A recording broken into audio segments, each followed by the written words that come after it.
record. Okay, maybe we'll wait a moment to see if she is on. In the meantime, just take a moment. I do want to promote one upcoming opportunity, and I think this is not only for myself, but I know I speak for Rabbi David Lepkowski as well, at least. I'm not sure about Rabbi Koppel Silverberg or the other communities here, but the upcoming JLI course, which begins in a few weeks, so it'll be given around the world. I'll be giving it over here beginning in 3 weeks from today, and I'll just share this this upcoming event. The series, I'm referring to it as Life After Life. It's also being marketed as Journey of the Soul, an exploration of life, death, and what lies beyond. So I hope you'll join me here or join the Chabads in different cities around the world for this fascinating series. And it is also CME accredited for those who are in the medical or mental health profession. Okay, at this point, again, one more, this may be it. We'll just see if this is, if we just welcomed in our first speaker. Is that, I think this is it, just a moment.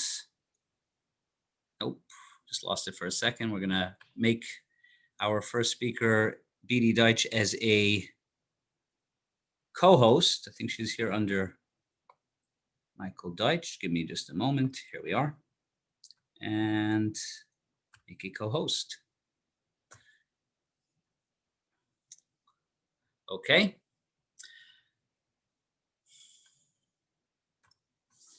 All right. So good morning, everyone.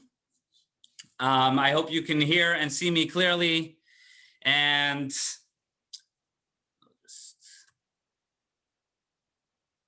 hope you can see me and hear me clearly.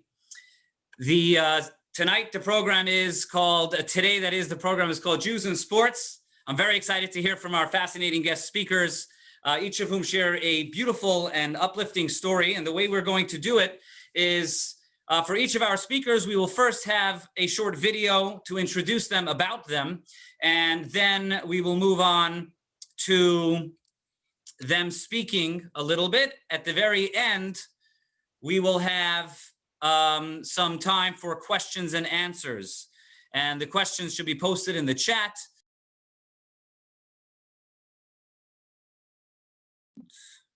Questions should be, is there a problem with my audio? No, good. Okay, questions will be posted in the chat and we'll ask that at the end. Just a quick thought.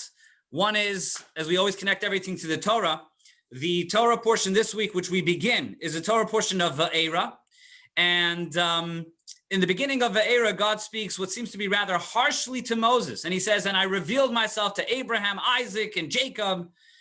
And according to the commentaries, what God was telling Moshe was that even though I promised things to Avraham, Yitzhak, and Yaakov, and those promises never came to be in their lifetimes, they never gave up their hope and faith in me. And this becomes one of the principles of our faith, is that sometimes things don't turn out the way we expect them to, the way perhaps we were promised they would turn out, and yet we remain faithful. We remain committed to our God. And I think one of the common threads of all three speakers today is that things did not necessarily turn out or are turning out as expected. And yet that's where a person's faith is truly tested. And that's where we really see what a person is all about and how connected they are to God. The late Lord Rabbi Jonathan Sacks shares the story of he was flying to Israel once, and as the plane was about to land, the captain got onto the flight, the PA system, and says, "Ladies and gentlemen," the pilot says, "we need your prayers." Now you can imagine that's the last thing you want to hear when you're on a flight and you're landing. So he says, everyone tensed up, and then the pilot continued. He said, "The soccer team Hapoel Tel Aviv is losing 3-2, and there's only 3 minutes left in the game, and we need your prayers." And everyone let out a collective sigh of relief. But you see, sports is something which we take very seriously as Jews, and it's one of those things which really unites us in a time of division. Sports is something which people have always looked to, have always found comfort in, and so it is it is, I guess, without further ado, that we introduce our three athletes. We're first going to hear from Beaty Deitch. Afterwards, we're going to hear from Tamir Goodman, and then from Dimitri Salita. I will introduce Beaty. I hope you are on. If you are, please unmute yourself and just confirm that you're here. Hi, I'm here. It says Michael. I'm using my husband's computer. Sorry about that. I will rename myself. I will, well, welcome, and I will introduce you with a pretty fascinating video. Please join as I'll share the screen of this video, and then I'll let you, Beaty, that is, I'll let you take over from there.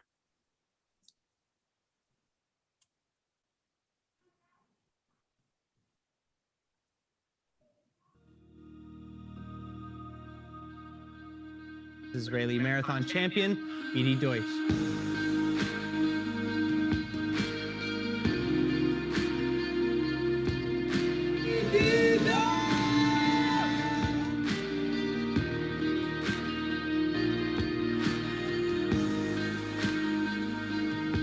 Marathon champion, Beaty Deitch.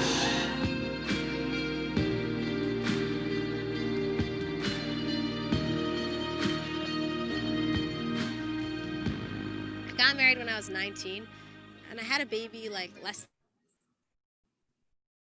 than a year later. It's okay. It's okay. You both could have, each of you could have a small donut. You're each gonna pick a donut. I was just barely managing. Like, I was working and I needed to take care of my kids. So like, I put myself lowest on the list. I just thought, this is what you do when you're a mom. I didn't even realize how badly I needed running before I started running.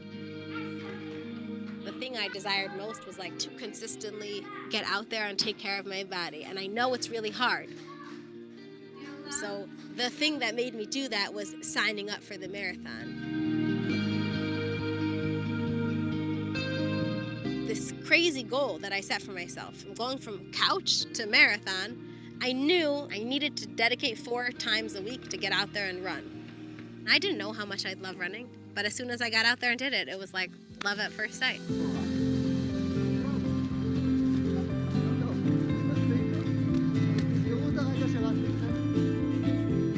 Less than 3 years after running my first marathon, I won the Israel National Championship Marathon and was ranked the 2nd fastest female in Israel.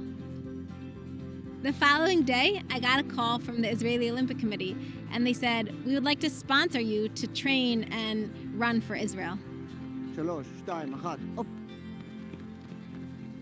I went from running being something on the sidelines of my life to putting running as my career and trying to do everything I can to become the best runner I can be. In order to guarantee my qualification for the Tokyo 2021 Olympics, I need to run a marathon in a time of 2 hours, 29 minutes, and 30 seconds. I need to cut off 6 seconds per mile. 8:14 בערך. I don't know if I can do it, but sometimes anything's possible. רבותיי, we are not running yet. We have 2 minutes gap. יש לנו 2 דקות רווח לפני ההזנקה. I don't show up to the starting line expecting miracles because you have to do the hard work. But I know that every step I take is a miracle. So please, no pushing, no hurry.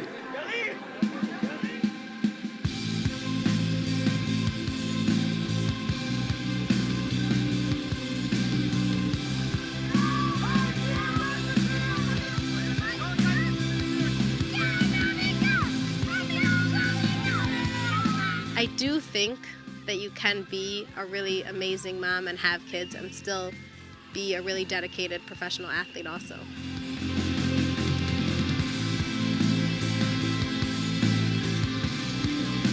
And I know that through my running, being a proudly religious, modest, observant woman, but showing that like I'm totally normal, I'm winning races, you could do both of those, and like it breaks down a lot of barriers.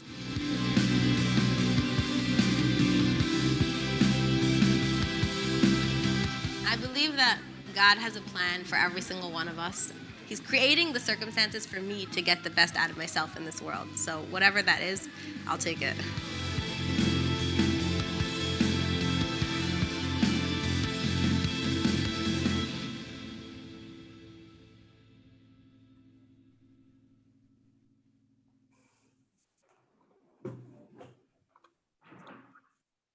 All right, welcome, Beatty. Thank you. That video really speaks for itself. But if you don't mind sharing, a message that perhaps the video doesn't share, the beautiful line you said at the end, everyone is here with a plan, everyone has a reason, such an important message for everyone to hear. But I'm gonna let you take the floor now for about, 10 minutes or so and share a message to our audience. Thank you. Okay, thank you so much for having me. It's such an honor to be here and to see so many of you joining. I don't know how many of you are runners, but I have like serious nostalgia looking at that start line and just like can't wait till we can all be back there crowded, touching people. In the meantime, I thought today I would share 3 core beliefs of mine that I have learned on my journey and that have really been an essential part of getting me to where I am today. And the truth is, if you had told me 5 years ago that I would be sitting here sharing with you, hi, I'm the Israel National Marathon Champion, I'm a candidate for the Tokyo 2021 Olympics, I would have laughed in your face because 5 years ago, I wasn't running at all. 5 years ago, I barely knew what the Olympics were. And so the truth is that one of the things I've learned more than anything else is that we each have something special within us. We all possess something that makes us unique. And it's possible that we could go our entire life without truly tapping into what it is that makes us unique. What is that gift that God has given us? And more than anything else, like running has taught me, I'm stronger than I realize, I'm more capable than I realize, and I'm here to use the gifts that God has given me to make a difference in this world. So the first thing I think that has really guided me is this idea of dreaming big. And now I like to say, don't just dream big, dream huge. Because the crazy thing is that every goal I set for myself, at the time I set that goal, seemed impossible. It was like people would have laughed at me. And yet, within less time than I even thought, I had reached that goal and realized, wait, I can do more. I can get further. And what that made me realize is that so often we are limited, not by what we're capable of, but by what we think we're capable of. We become prisoners of our own mind. It's like we don't even bother trying because we don't even realize that we can do it. We don't even think we're ever going to make it. And if we don't try, if we don't set those goals, if we don't have those huge dreams, then of course we'll never even get there. So the first step is to have that aspiration, is to think about what it is that you can do, what it is that you want to be, where you want to go. I remember, someone telling me when I won the Jerusalem Marathon, which was like one of my first big races that I won. I was the fastest Israeli woman. People told me, you could qualify for the Olympics. At the time, my marathon PR was a 3:09. And the Olympic qualifying standard was a 2:45. I said, no way, I'm never going to be able to run a 2:45. Right now, I am trying to run a 2:29:30. A year after saying I'm never going to run a 2:45, I ran a 2:42 marathon. So do not limit yourself. We get so caught up in the here and now of where we are, we can't possibly imagine things being any different. And that's where we have to change. We have to imagine it. We have to dream it. We have to chase it. We have to believe it. Second thing that has really become a guiding force and is a lesson that I learned from the very first marathon I ran. And I want to share that story with you. I started running, I said, I hadn't exercised in 6 years. I had 4 kids in 6 years, didn't do any exercise. And basically I was tired of being out of shape. And I said to my husband, that's it, I'm running a marathon. Now, it's a little bit extreme. Most people would not choose their first ever running goal to be 26.2 miles, but I'm an extreme person. And I knew that I needed a goal that was going to obligate me to consistently get out the door and train for it. And the only distance that was going to really force me to do that was a marathon distance. So I signed up and I gave myself 4 months to train for it. Now, the thing is, when I signed up, I remember my husband was filling out the registration form for the Tel Aviv 2016 marathon. And he asked me, how long do you think it's going to take you? And I remember I said to him, no, I have no time goals. This is not about finishing in a time, no pressure. I just want to cross the finish line. He was like, you think you can do it in 4.5 hours? And I was busy doing the math. 4.5 hours, 10 minutes. No, that's too quick. He put down 4 hours and 40 minutes. I start to train. It's going really well. Thank God, I loved running from the beginning. And about a month before the marathon, he said to me, you don't want to just cross the finish line of the marathon. You want to know when you cross the finish line that you gave it your all. And I remember I was almost like insulted, like, are you kidding? I've never run anything in my life. If I cross the finish line of the marathon, that's a huge deal. What more do you want from me? And my husband said, I'm telling you, and I always say, this is why it's so important to have a mentor in your life who can see things from a bit of a clearer perspective than you can, because we often doubt ourselves, but a mentor can push you. And he said to me, like, I'm telling you, you want to know that you got the fastest possible time you could. I was like, all right, what do you have in mind? He said to me, why don't you go out, run a half marathon time trial, see how long it takes you to run 13.1 miles. We'll plug it into a race predictor. Based on that, we'll know what you should be capable of on the full marathon.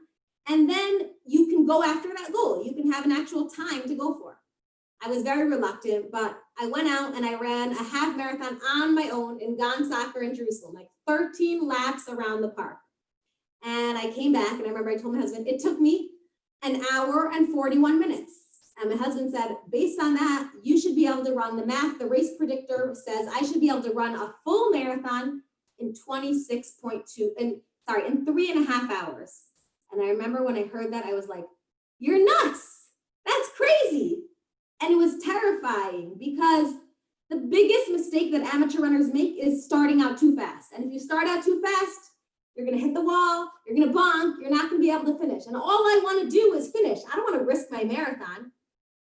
And my husband said, listen, this is telling me I need to run an 8-minute mile for 26.2 miles. That is a pace I had never run before. I was not running most of my runs at that pace for a distance I've never run before. It seemed impossible. But he said, I'm going to buy you a running watch, and I'm going to he programmed it. He got me a watch. He programmed it. It would beep if I went too fast or too slow.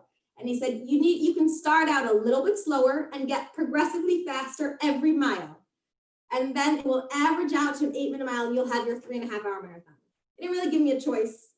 And there I was standing at the start line of my first ever marathon with this crazy goal, running 3.5 hours. And I remember it was really scary. It was like, I had no idea if I was going to be able to do it. And gun goes off, race starts, and I'm running.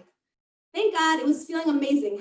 By halfway, I was actually realizing I felt so good, I could even go a little faster. 5 miles to the finish line, all my kids were there. You saw them in the video, that was a different marathon, but they were cheering with signs, and my husband ran the last 5 miles with me.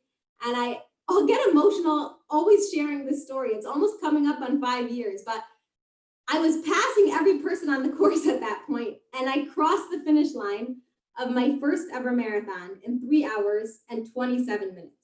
And the reason I share it with you now, and I share it with every audience I speak to, is because what I learned from that, if I hadn't taken that risk and done something that was completely out of my comfort zone, that was scary, that I didn't know whether I was going to succeed or fail, I probably would not be sharing. I wouldn't be here tonight.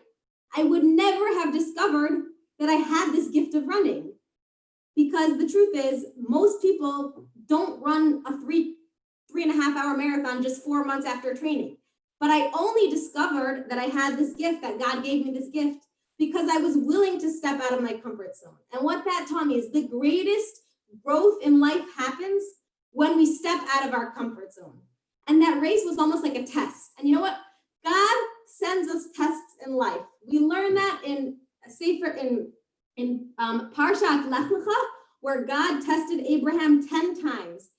And there's a beautiful commentary from Nachmanides who explains what's the purpose of a test? Why does God send us these challenges? Why do we need to be tested? And I think we could all say we're going through one of the most difficult tests in our life right now. And Nachmanides says the purpose of every test that we go through is for us. It's a revelation experience. He says the Hebrew word of a test is nisayon, and it comes from the root of the word nes, which is a banner, a flag.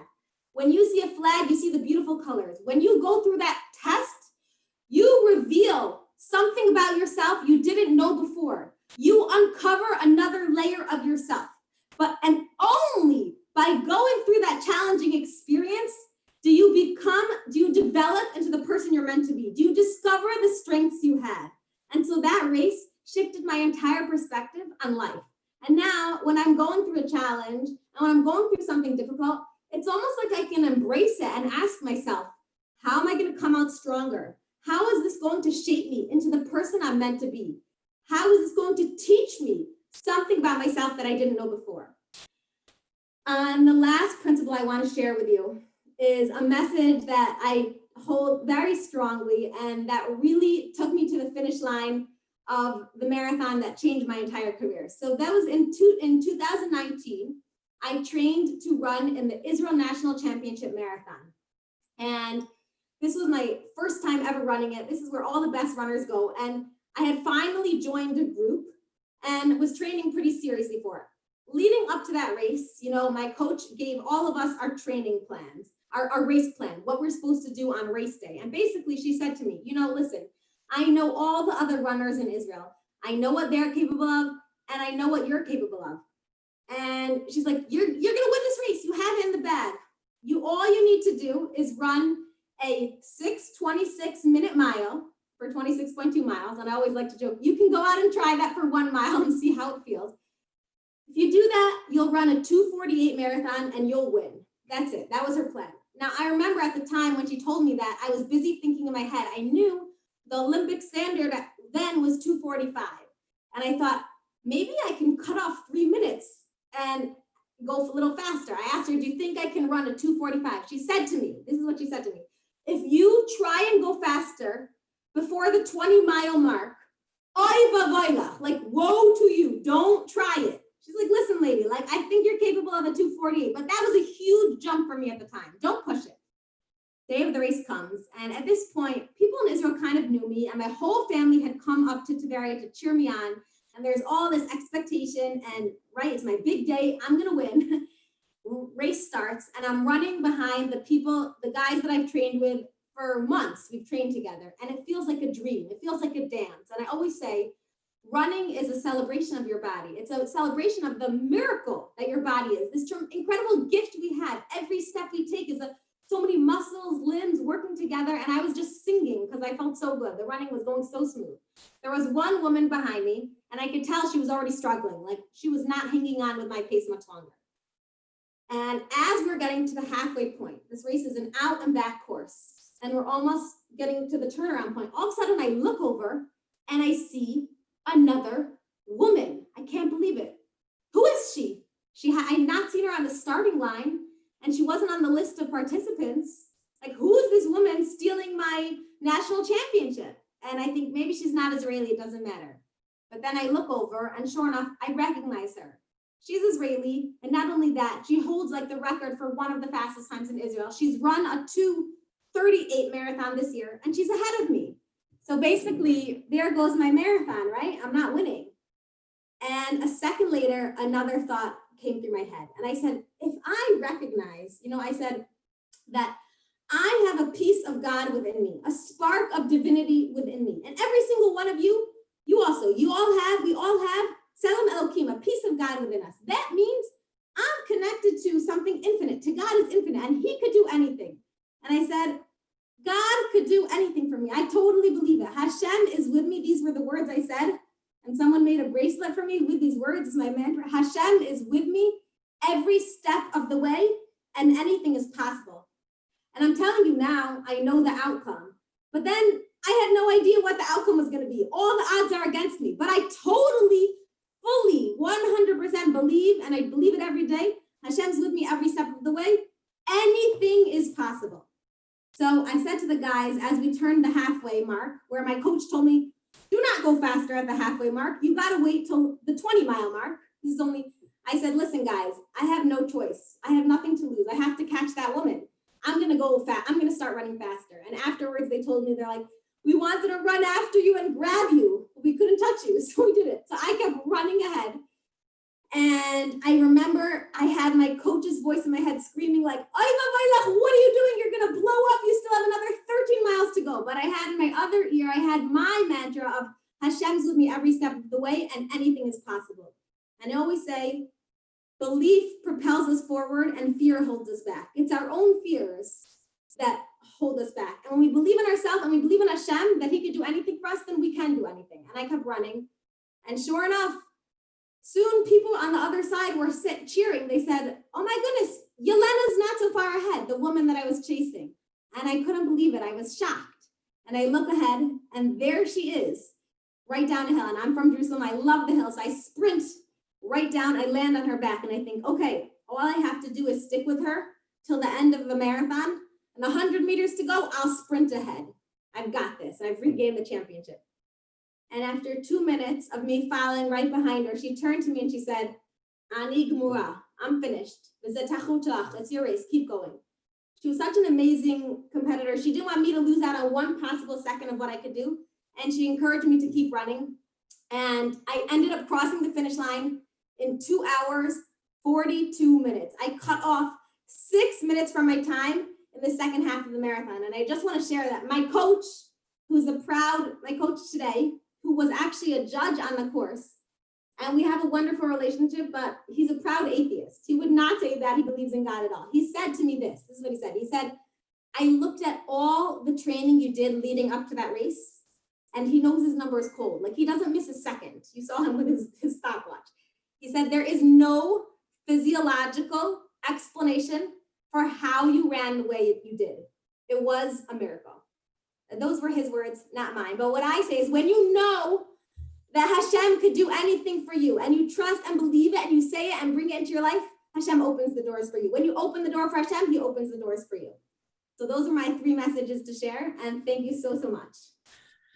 Wow. Thank you. That is an unbelievable message and very powerful to think that you have this ability to break barriers. You know, it's interesting, something which I remember also from running, that not only do you, when you dream big like you did, and I think what makes it remarkable is you did a little later in life than most athletes get into a career, but you not only break the barriers for yourself, you break the barriers for others as well. As a frum woman, as an Orthodox woman, without compromising your ideals, you now break the barriers for other. I actually remember hearing this in the context of running. I believe it was, I don't know, maybe 60 years ago, where the 4-minute mile was broken. The 4-minute mile was broken by someone, I believe his name is Roger Bannister. Yes. And what's incredible about that, you'll correct me if I'm wrong, is that just a few months after he broke the 4-minute mile, 3:59 point something, someone else broke the 4-minute barrier, which is crazy to think. For hundreds of years, nobody could do it in 4 minutes. And suddenly someone breaks the 4-minute barrier. And then two months later, someone else can. So in Judaism, we have this idea that once a barrier is broken, Avraham Avinu showed us how to have Mesirat Nefesh, self-sacrifice. So then others learn that it's possible and they do it as well. And the same is true certainly with you and our other panelists today, that you not only break the barriers for yourself, you show others and you allow others to break their barriers too. Thank you so much. I hope you'll stick around. So afterwards we can take some questions, but thank you so much for your fantastic presentation. We will move on now to our next presenter, and that is Tamir Goodman. Tamir, are you on? If you can unmute yourself. Hi, everybody. How you doing? Beautiful. Okay, so welcome aboard. Tamir, I just want to say thank you for joining. You know, when I was preparing this event and I was talking, I think it was in the car once with my 7-year-old daughter, and she asked me, so who's going to be on? So I said, we're going to have a basketball player. So she said from the backseat of the car, she said, oh, you're also a basketball player. Because, you know, before pre-COVID, once a week, I would go to a local gym and a bunch of us old Jewish guys would play basketball together. And it crossed my mind, yeah, I guess I'm also a basketball player. And in fact, when I think about why I didn't choose a career in the NBA, it's not because I'm short and can't jump or can't play or can't shoot or play defense, but really it's because I realized that the NBA would force me to play on Shabbos. So that's really why I chose not to pursue that career as well. I'd like to think so. But it is an honor to have you join us. And I have somewhat of a connection to you. Many years ago when I was in a summer program as like a teenager. So we had sports leagues, and one of the players on my team was your brother, Adi. So he was on my team back in the day. And I remember following your story as it happened. And so it is a real honor to have you aboard. And like we did with the BD, I'd like to begin by showing a video. Now this video is a 10-minute video, but we'll show, I think, the first 6 or 7 minutes of it, which I think really conveys your story. And then hopefully you'll then take over where the video leaves off.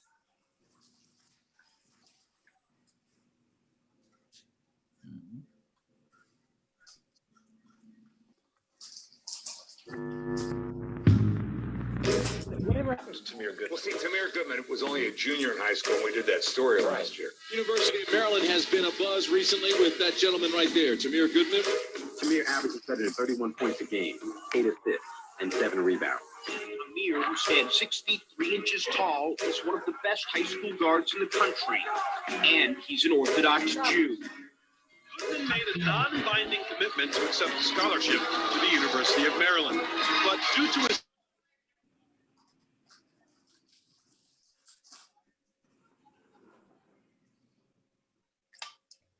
Schneier, we can't see anything, Schneier.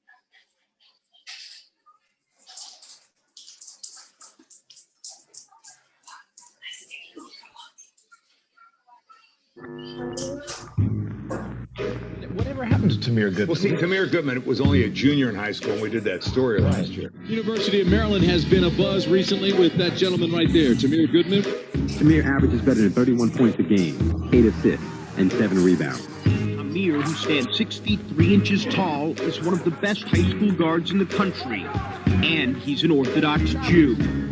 Goodman made a non-binding commitment to accept a scholarship to the University of Maryland. But due to a series of events, he withdrew that commitment in September of last year and later signed a letter of intent to play at Towson University. What followed were questions about everything from Tamir's skills to whether or not he had a future playing Division I basketball at all. The people saying, well, maybe he's not as good as everybody made him out to be. This guy is very special. I realized God gave me this talent, and if I use it in the wrong way, I realized he could take it away from me just as fast as he gave it to me. Hi, I'm Tamir Goodman. You may remember me as the Jewish Jordan. The Jewish Jordan.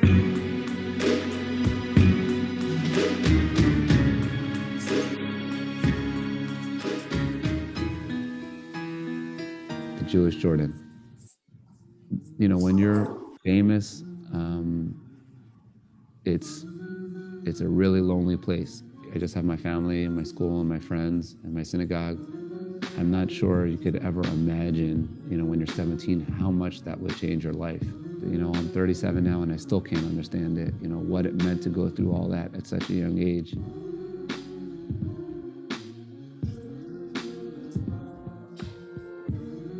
My favorite thing in the world was playing basketball. And we had a hoop in our backyard. I was probably 9, 10 years old. And I just looked at my hands and I said, use these hands right here to show the world that you can get a Division I scholarship to play basketball and professional basketball without playing on Shabbat. You know, from sundown Friday to sundown Saturday, you're not allowed to work. It was seen as impossible because all these teams play on Shabbat, and a lot of times the biggest games are on Shabbat. Growing up in this community, there's this, like, an expectation, and the last expectation is athletics. It's Torah study, and it's high academic achievement. And here's a kid, he just wanted a ball. And the kind of energy and the vibe was like, okay, basketball's been great to you, but realistically, you're not going to be able to pursue this. So why don't you just cut out the basketball and focus on Torah study? What I learned through studying the Torah was Judaism doesn't want you to take away your dreams and throw your dreams out the window. It's really the opposite. The whole point of Judaism is to take something physical and to turn it into something spiritual. So you could be a basketball player. God wants you to be a basketball player, but try to play for the right reasons. Try to do good things through basketball.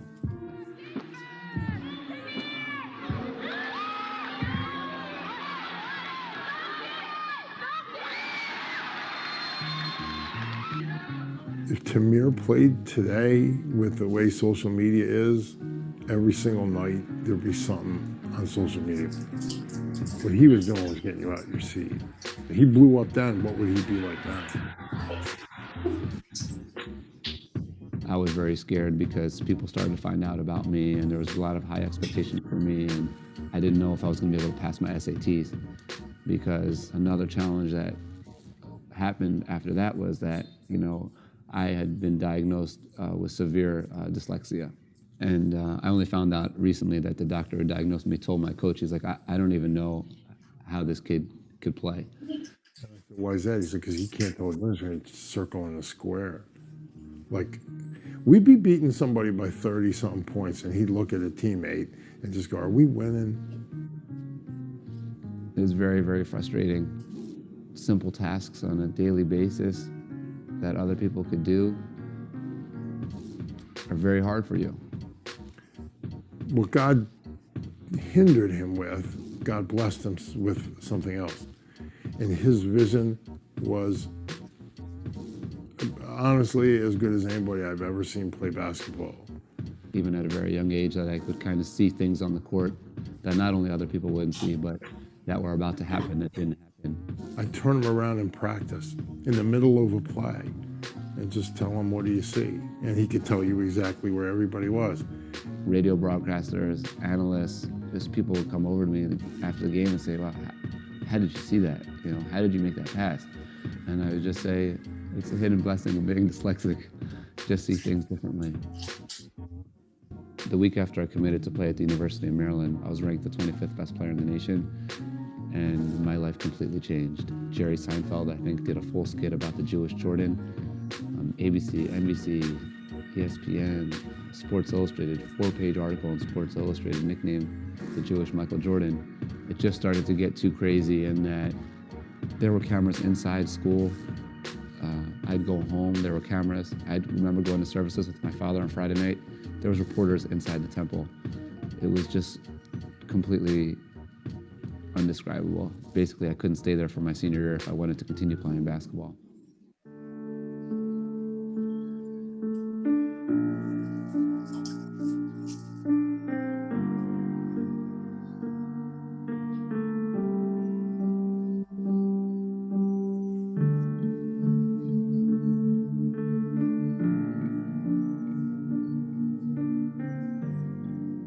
After having to transfer to Christian school, everything that happened at Maryland, here I'm at Towson, things are going really well. We won more games than the school's won in many years. We had a great group of guys, a great group of friends, but coach called me up during spring break and he said, there's gonna be a press conference tomorrow. Got some pretty bad news. And I said, what's going on, coach? He's like, yeah, I've just been fired. The entire staff is fired. I started to cry because I felt like by that point in my life, I just found a home at Towson University, And then the new coach came in, and very quickly I learned that it was going to be possible for me to stay at Towson as a Jewish athlete, no matter what I tried to do to make it better.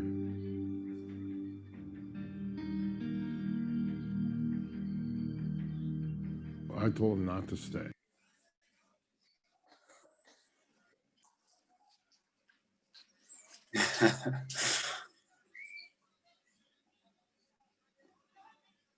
I can't hear anybody. Okay, I know I paused the video and there's more to it. I think it is available if anybody wants to see it later, right? On YouTube, is it? Yeah, they can see it on YouTube. It's also on the homepage of my website. Okay, beautiful. I wanted you to take over, but one line, which I think is so profound, which people don't think of when they hear your story, is what the coach says and what you speak about. The deficiency in one area of life becomes a strength in another. And what an empowering message that when we go through a struggle or an area of life, which we have a hard time with, to think that God must have blessed me in some other way where to compensate for that, that's pretty powerful. Anyways, take it away, Tamir. Yeah, well, first of all, I want to thank you, Rabbi, and everyone that's participating. It's very nice, and it's a great honor for me to spend some time with you. Very special and warms my heart. So thank you very much. And I also want to give a very special thank you to my dear, dear friends, Bidi and Dimitri, who are just, they're just amazing. And I'm so glad that we're friends. And I wish that Hashem could bless them in every single way as well. Just to continue, and maybe a little bit of background of what you saw in the documentary there. So when I was 17 years old, I was ranked the 25th best high school basketball player in America. And I had this dream, like you saw from when I was a kid, that I wanted to play Division I on a full scholarship without playing on Shabbat and play professionally without playing on Shabbat. And I was very close to it in 11th grade because I was offered a full scholarship to play at the University of Maryland, their national championship year. I committed to that opportunity because they were my favorite team and they were like the best team in the country. But I committed on one condition, that I wouldn't play on Shabbat. And that's kind of like where my story went out of control, because here I was going to play for like the best team in the country without playing on Shabbat. But towards the end of 11th grade, two huge challenges came my way. Number one, the Jewish school that I went to and that I loved so much, they asked me to transfer because the media was so relentless. And also I started training at the University of Maryland, and I'm practicing there every night in the summertime. And then coach calls me into his office and says, hey, you could stay and play here if you want, but we decided, like, based on how I see things moving forward, you're going to have to play on Shabbat. So I had to make a decision right then and there, do I follow my dreams of playing basketball or do I keep Shabbat? And my mother was with me and the coaches, and I told them right then and there, I'm sorry, I really appreciate this opportunity. I love this team very much, but for Jewish people, Shabbat's more important than basketball. And I gave him back the scholarship. And I walked down, the stadium was empty. We walked down to the middle of the floor with my mother, and there's a big M in the floor for Maryland. And it just said, Ima, I'm never going to play here. And we looked around and we walked out, and that was it. We decided we were going to keep Shabbat instead. So the University of Maryland went on to win the national championship. I would have been on that team, but now I was left without a senior year of high school and a college team, and all the other teams that were recruiting me, they filled in new players. But I had Shabbat, and to me, I knew that was the right decision, and I was confident that Hashem was going to help me. So first, where was I going to graduate high school?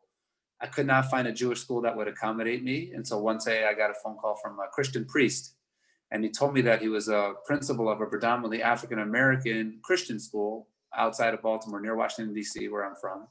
And he said, Tamir, I'd like to invite you to come to my school for a senior year of high school. And I said, thank you so much, but really, what am I going to do in a Christian school? I'm Jewish. He said, well, we'll take all your credits, and we're very accustomed to dealing with the media, and our gym seats 5,000 people, and you can study Torah every day. We'll accommodate you. So I said, okay, sounds like a good idea. So I transferred from all boys yeshiva to a Christian school in Washington, D.C., but they were Seventh-day Adventist Christians, which means they celebrate Shabbat the same day as the Jewish people. They don't celebrate Shabbat on Sunday. So most Christians, they celebrate their day of rest on Sunday. Seventh-day Adventists, they celebrate like us. So that's why I decided to go to the Christian school. I walk in there on the first day, and there's like a cross hanging, big cross, and like there's prayer before every single class. And I'm there with my kippah, my tzitzit, and my kosher food. And like, I couldn't believe it, like I had one question: why did Hashem send me to a Christian school? I couldn't understand that. And it was very hard for me every day, but I did the best I could. And then finally on the first day, our first home game, you see all my coach in the video, Coach Katz, he came to watch me play. I'm almost 18 years old at that point, but when I was in warm-ups before the game and I saw my coach who raised me walk into the gym, and I knew I should have been playing for him at the Jewish school, graduating my friends, and here I am, he's coming to watch me in the stands, not coach me, and I'm representing a Christian school.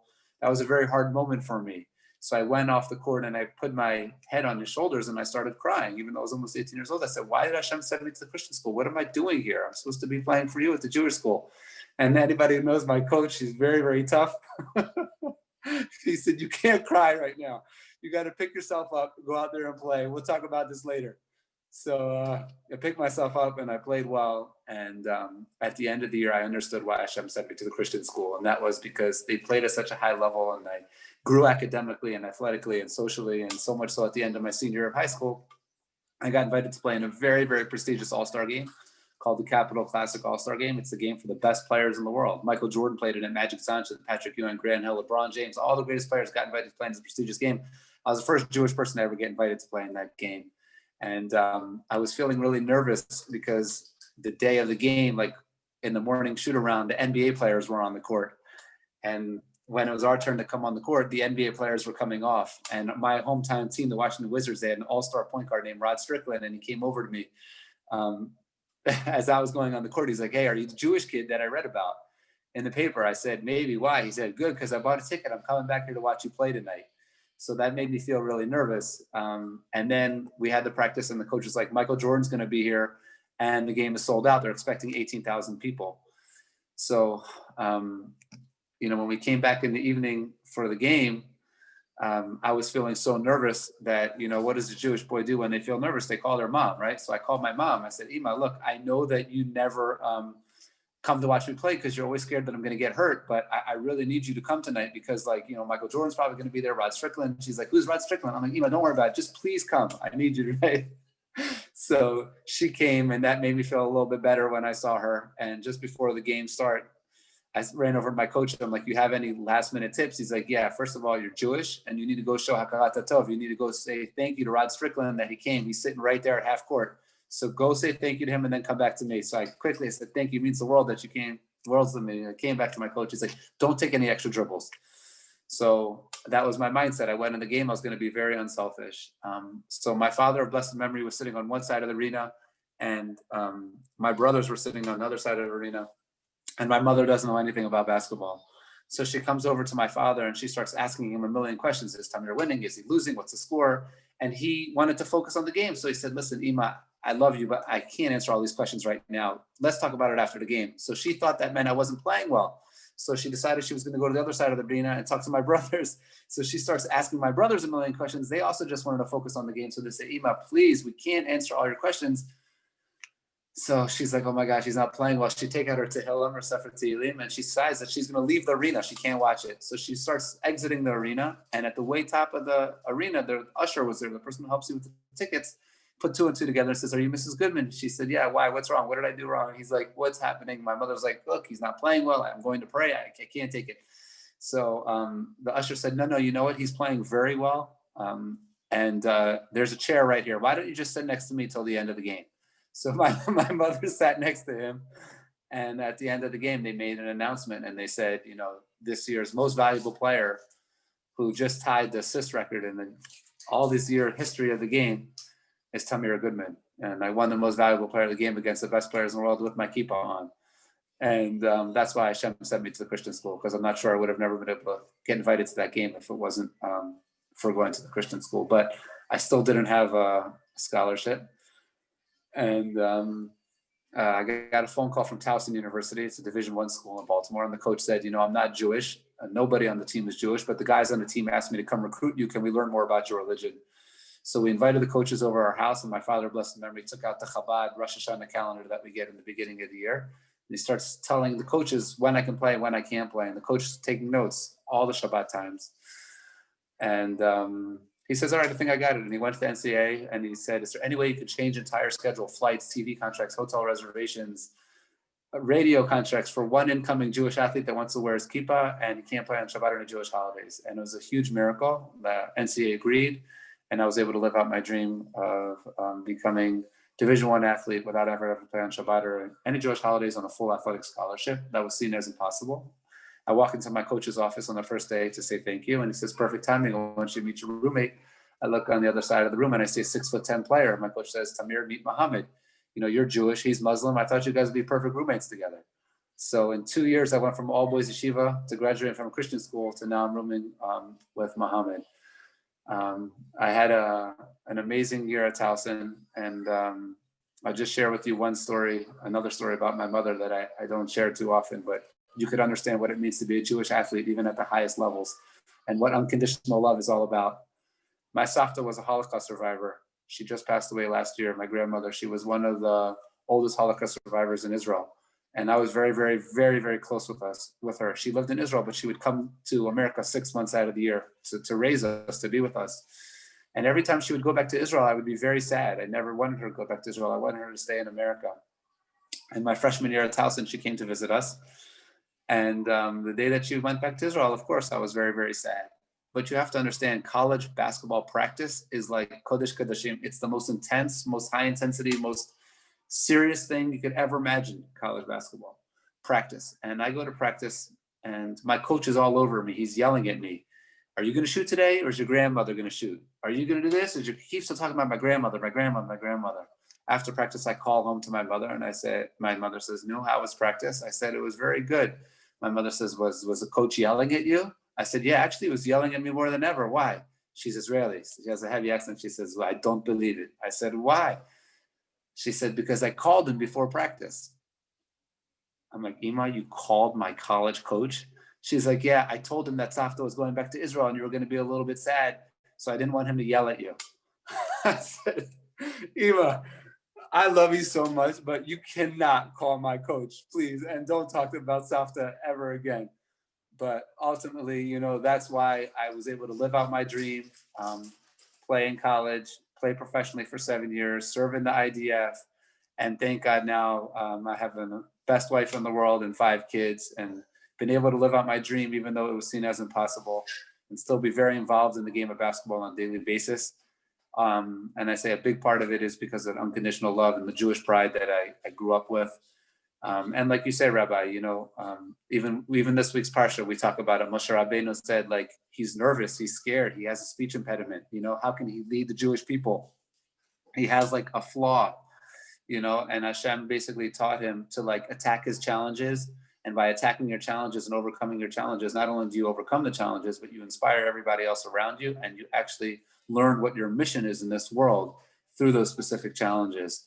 And for me, that was being dyslexic. And ultimately, it's what gave me the confidence on the court, because I knew I could see things that other people weren't seeing. And I knew that was because I was dyslexic, and I knew I could get my teammates the ball in ways that other people might not be able to get them the ball that way, when they needed it, how they needed it. And I'd say those are my 2 messages for your community. Love your family and friends unconditionally. And if you ever have any challenges, don't take the challenges. Do like Chabad say, jump over the challenges, and you realize you're amazing blessings. And I just want to thank everyone again, and thank Bidi and my dear friend Dimitri. You guys are all really awesome, and thank you. Thank you so much. Thank you so much, Tamir. As you said, Chabad's slogan of L'chatchila Riber, jumping over the challenges. Some of us could jump a little higher than others when it comes to jumping over challenges, but that's fine. We each jump to whatever heights we can. And I love how you describe perhaps the 3 most unique elements within being a Jewish male, and that is the Shabbos, the yarmulke, and the Jewish mother. Those are really, that's what creates our identity. And I hopefully will have time a little later. Also, I know Tamir, I do follow you, as do thousands of others, for all the tremendous work you do in Israel and around the world. So thank you. Okay, we're running low on time, but let's move on quickly to our 3rd presenter. And this is not just a inspirational person, but Dimitri is really a close friend of mine. And we actually had our own one-on-one online event earlier in the summer. So some of you may have seen that. But I'd like to give you the stage, Dimitri, and we'll begin, hopefully, as we did the others, with a video presentation for a couple minutes, which shares your story. And then hopefully you can speak for a few moments. And if our panelists still have a few moments after that to take a few questions, we'd like to do that as well. All right, give me a moment and we'll try to get this last video up and running.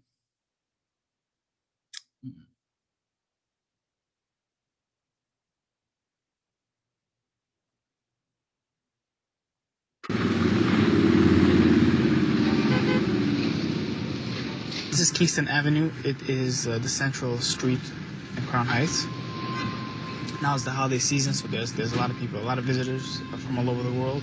You will see people here not only dressed in traditional Pacific garb, you will also see many different people that look like they come from every specter of the world.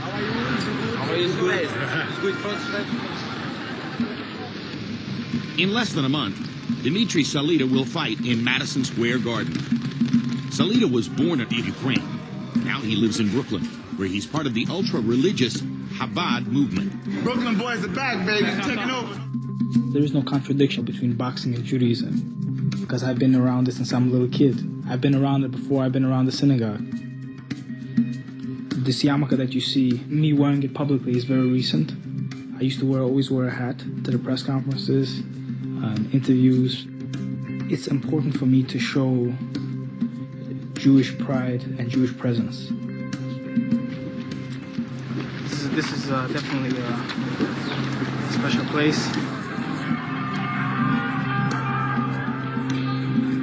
Recently, I've started to completely digest how unusual it is, but I think that it serves a lot of good in people seeing someone like me that don't necessarily look stereotypically in the norm of what you perceive a religious Jewish person to be. I try to do the best that I can with boxing. I'm 28-0. I'm ranked number 3 in the world. And, God willing, I'm a fight away from fighting for the world title.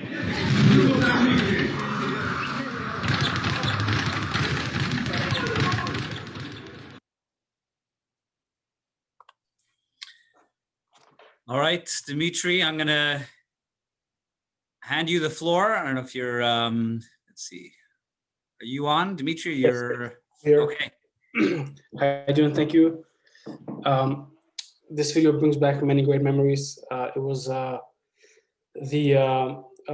was getting ready to fight one of the biggest fights of my career, and it was, I think actually the day was November 8th at Madison Square Garden, and usually it takes about 10 weeks to get ready for a big fight like that. It was actually originally was supposed to be for a world title, and late September started the holiday season with Rosh Hashanah, Sukkot, and they were like Tuesday, Wednesday, Saturday, which is really challenging to train because you usually go to training camp. So I usually set up my training camp in the Poconos. I would come back, and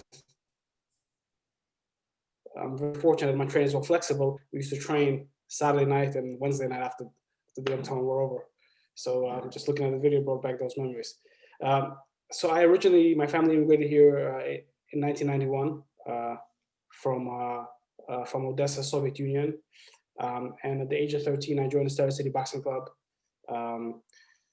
Was in Brooklyn, New York. I saw religious Jewish people, and my Pintel Yid wanted to learn more about what it meant to be a Jew. At the age of 14, I started to get involved with Chabad Lubavitch, with Rabbi Zalman Lieberov, who you saw in the video, and slowly started to progress in my Judaism as an amateur boxer. Really, from the first day that I walked into the boxing gym, which was in Starter City, in a rougher neighborhood, rougher part of Brooklyn. I was kind of the only white Jewish kid that was part of the team. Really, from the beginning, I felt like a kid in a candy store. I felt that it was my mission. I felt that it was my calling, my way to kind of fight myself out of our social standing, out of our financial situation. I felt that boxing was my way. And I want to say, Rabbi, as you mentioned before, that it takes that first the gates for possibilities have to be open. And I remember as a kid in junior high school and high school, reading about Tamir Goodman, really inspired me when I was a kid, wearing a hat and baggy jeans and listening to hip hop music.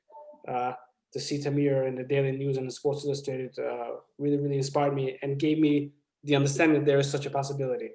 And now to see, over 20 years later, to see somebody like Bidi doing what she does is really, really incredible. And I'm very honored to be on this panel and to be among these great Jewish athletes. But so Tamir, thank you for opening up the door for all of us. I love you, my dear friend. You know that. So I was winning all of the amateur tournaments, and at the age of 17, I was getting ready to graduate from high school. I entered the Golden Gloves, which is one of the most popular tournaments in the world, and Fox 5 News was following me through the tournament. It takes about 5 fights to make it to the finals, which were in Madison Square Garden. I won every one of my fights. My finals was on Friday night. And at that point in my observance of Judaism, I felt a little bit uncomfortable about fighting on Friday, but still said to myself, I'll win. And tomorrow morning, I'm going to go to synagogue and stay for an extra 30 minutes and it'll be okay. But I lost. And it was very challenging for me because had I won, I would have got a chance to sign with a big promoter, had some money, and would be on my way to fulfilling my dream. But now I didn't have that opportunity. So I'd have to go to college, get a job. And that means that I wouldn't be able to pursue my dream of becoming a professional boxer and a world champion. The guy that beat me didn't wind up going to the Nationals. So I got called to take his place to go to the U.S. Nationals. And before going to the Nationals, I came to my rabbi, said, Rabbi, I'm going to this national tournament in Gulfport, Mississippi. Please give me a blessing that I should win. And Rabbi Zalman instructed me to write a letter to the Lubavitcher Rebbe through the custom of getting answers. And I wrote the letter, and the answer that I got was that you'll be successful in what you do and will have influence through your work, but do your job according to the ways of the Torah. And Rabbi Zalman said to me, for you, Dimitri, this means that you shouldn't box on Shabbos. And at first, it was a very strong request from him. But after our long discussion, I felt that it was the right thing to do. So when I got to Mississippi, to this U.S. national tournament, I told USA Boxing that I'm a Shabbos observant Jew and I wouldn't be able to box in the finals at Saturday at 2 o'clock in the afternoon. They said, well, if that's what you choose to do, you'll be disqualified. But there were so many very talented fighters in my tournament that, I said to myself, let me cross that bridge when I get there.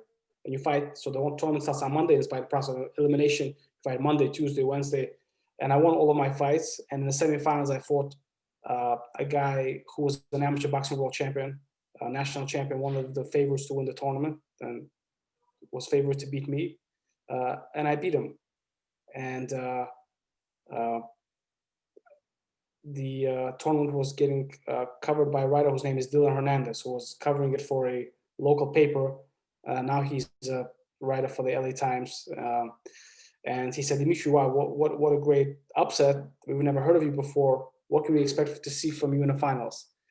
And I said, I won't be able to box in the finals because the finals are Saturday at 2 o'clock in the afternoon. I'm an observant Jew. USA Boxing told me that I'll be disqualified. So he said, you know what? Let me speak to USA Boxing and see what I could do. And he spoke to them, and they changed my time, and my fight happened to be after Shabbos. And after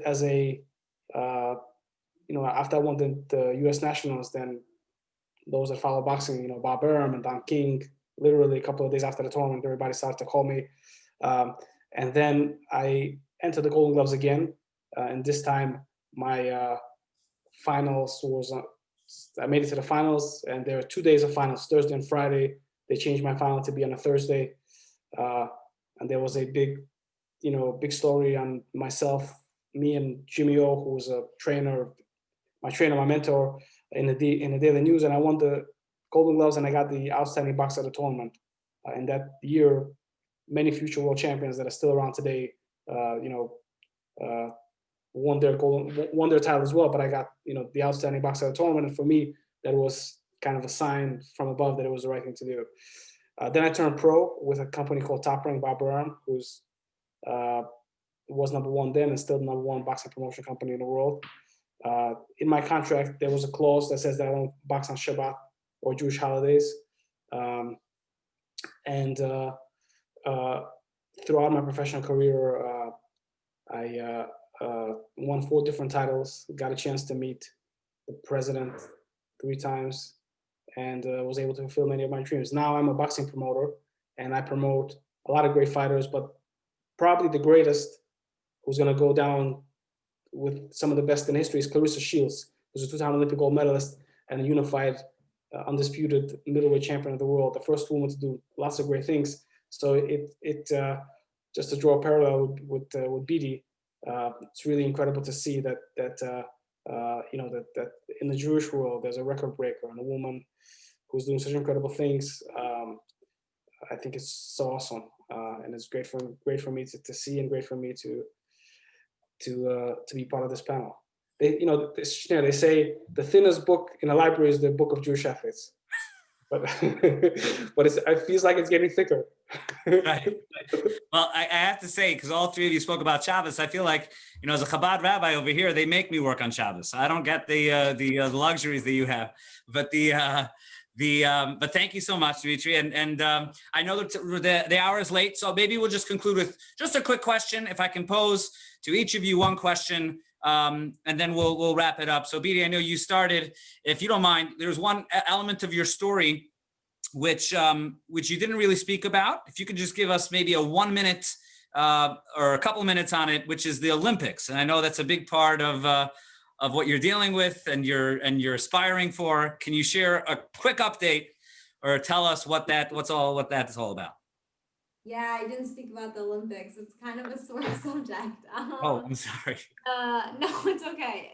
The date of the marathon normally for women is always on a Sunday, but in 2020 they decided to move the date of the marathon to Shabbat, for women, because they moved all the location of the outdoor events to an island outside of Japan. It's called Sapporo.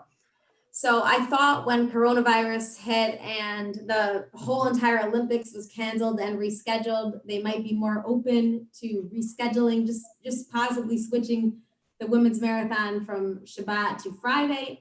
And I wrote a nice letter. I got in touch with the technical delegate and they said no.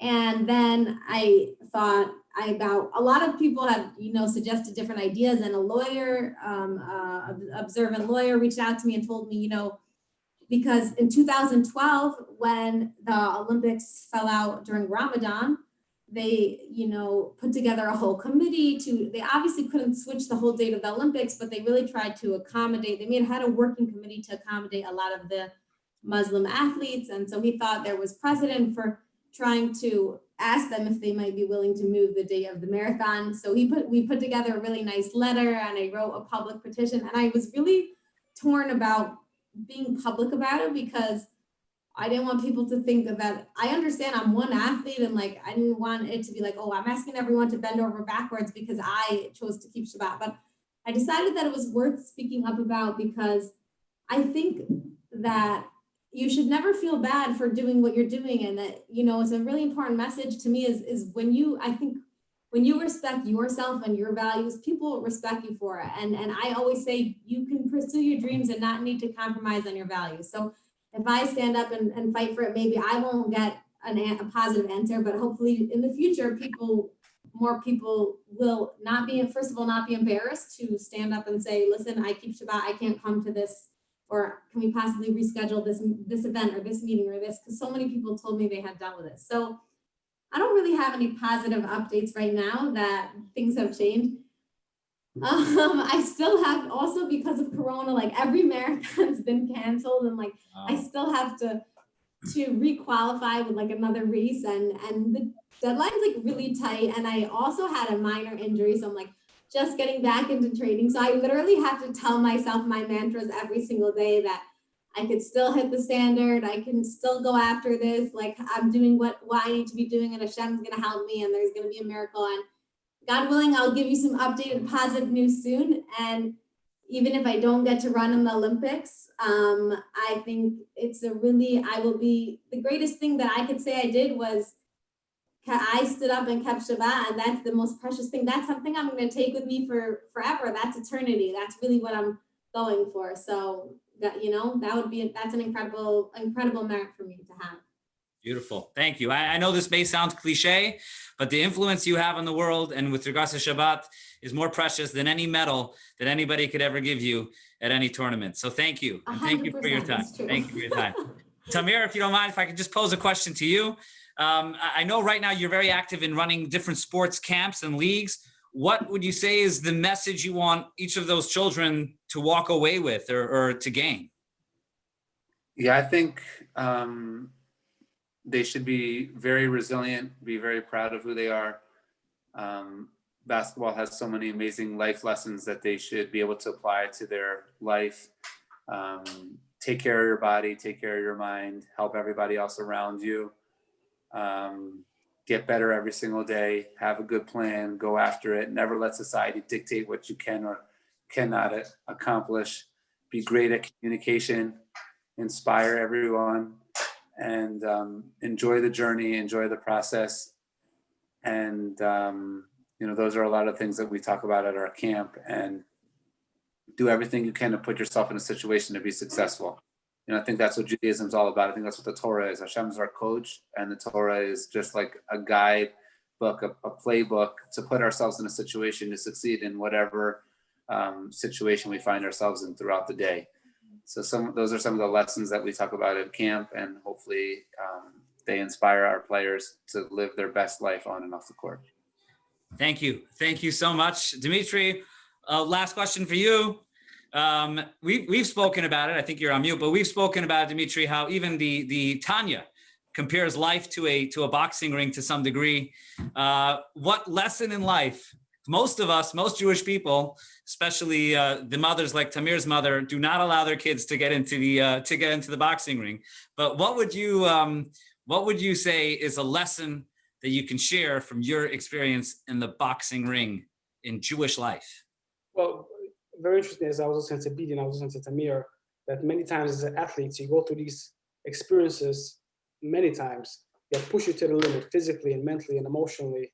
And it's like the crossing of the sea, you get up to here. It even goes a little bit into your mouth and you feel like you may be choking, but just then the ocean splits. And it's through the challenges and through the circumstances that push us beyond what we even thought possible, that we're able to grow.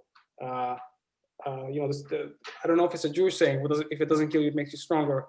I think that it is true, and certainly through sports. And sports is difficult as it is, but with the as we see with Tamir and with Bidi, and just to an extent of my career through myself, of living true to your beliefs, of being able to spread a certain message socially through your sport and through your talent is really incredible. And I feel very blessed that my family made it to the United States of America, and that the time was possible for me to do these things, because 30 years ago, probably wouldn't be able to do it. But everything kind of lined up in the right kind of way, and things happened in the right kind of way for me to be able to say that I don't box on Shabbat, and still to be able to reach the highest levels of my career. Sometimes people say, like, I don't want to do this. I can't do this because Judaism got in my way. I feel like if you work hard enough at whatever your talent is, and you're true to your beliefs, and project it to your employer, to your friends, to whatever environment you're in, you can do. God gave us talents to be able to be the best we can be at whatever it is that we are uniquely talented in. And I think that Judaism and the values and philosophy only enhance your climb to the top. Thank you. Okay, I want to say a beautiful message. One thing that's the common denominator between all of us, you guys are athletes, I'm not much of an athlete, but we all have families with children at home, so which makes me even more appreciative of your time and your beautiful messages today. Today, more than ever, we need these positive role models. We know what the world is outside and how the toxicity that exists out there. So to have people like yourselves be the role models for ourselves and for our children is so, so important. Thank you for what you're doing for the Jewish people, for Klal Yisrael. Keep up the great work. God should bless you and your families in all areas of your life, spiritually, materially, emotionally. Thank you, and have a wonderful day, everyone. Shavua Tov to all of you. Thank you. Thank you very much. Beautiful program. Thank you. Thank you.